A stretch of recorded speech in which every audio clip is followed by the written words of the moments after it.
സമയത്ത് ഇവരൊക്കെ തന്നെയാണ് ഇതിൽ അഭിനയിക്കേണ്ടതെന്നുള്ളത് ഉണ്ടായിരുന്നു.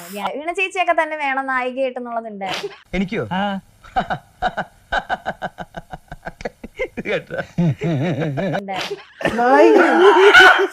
പിടിച്ചേ, എനിക്ക് ഭ്രാന്ത് പിടിക്കും. ഭ്രാന്ത് കൂടോന്ന് പറയുന്നല്ലേ ശരി. നായികയല്ലേ? ആര് പറഞ്ഞു? ഇവിടെ അങ്ങനെയാണ് ഞാൻ കേട്ടത്. വെറുതെ ഇങ്ങനെ ഓരോ റൂമിലും കയറി വന്ന് നട്ടാ കുരുക്കഥ നുണകൾ പറയല ഇവന്റെയൊക്കെ ഹോബി. കഥ പറയാ. അത് പറയാൻ പാടില്ല. എന്റെ കഷ്ടം തീരില്ല, എന്റെ ദുഃഖം തീരില്ല. ഒരു രാത്രി ഉച്ചയ്ക്ക് ഫ്രണ്ട്സ് എല്ലാവരും കൂടി എല്ലാവരും ഒരു വള്ളി കെട്ടി പോയിട്ട് രാവിലെ തീർന്നു. എന്താ നമുക്ക് കാണാം.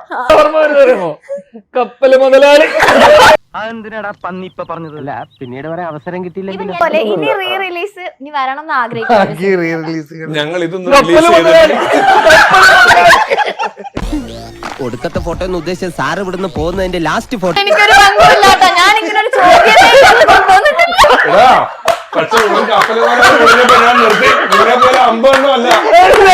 അത് പിഷാരടി പറഞ്ഞത് നേരാ. കപ്പല് മുതലാളി എത്ര പേരില്ല? സൈലന്റ് ആയി. അതിന് തന്നാരും വിളിച്ചില്ല. വിനീതയുടെ പടങ്ങളിൽ ഒരു സ്പേസ് ഉണ്ട്.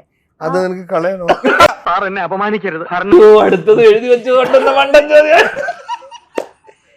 ഇത് ഒരാളല്ലേ എങ്ങനെ ശരിക്കും അറിയുമോ?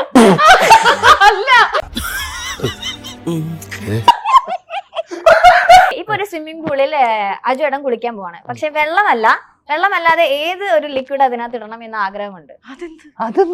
നല്ല ചോദ്യം. അത് ഞാൻ ഓൾറെഡി ഒരു ഇന്റർവ്യൂല് ചോദിച്ചിട്ടുണ്ടായിരുന്നു. കള്ള കുടിയില്ല വലിയില്ല എന്നൊക്കെ പറഞ്ഞിട്ട് ആണെങ്കിലോ ബിയർ ഇഷ്ടല്ലേ? ആ സ്വിമ്മിംഗ് പൂളിൽ കുളിക്കാൻ വന്നോട്ടെന്നായിരിക്കും. അല്ലല്ല, ആ ബിയർ ഒഴിച്ചു കൊടുക്കുന്ന ഞാൻ. അറിവില്ലായ്മയിൽ നിന്നും വെളിവില്ലായ്മയിൽ നിന്നുമാണ് തെറ്റുകൾ ഉണ്ടാകുന്നത്. അത് പൊറുക്കാൻ കഴിയാത്തവൻ അതിലും വലിയ തെറ്റാണ് ചെയ്യുന്നത്. നിന്റെ തെറ്റുകൾ നാം ക്ഷമിച്ചിരിക്കുന്നു.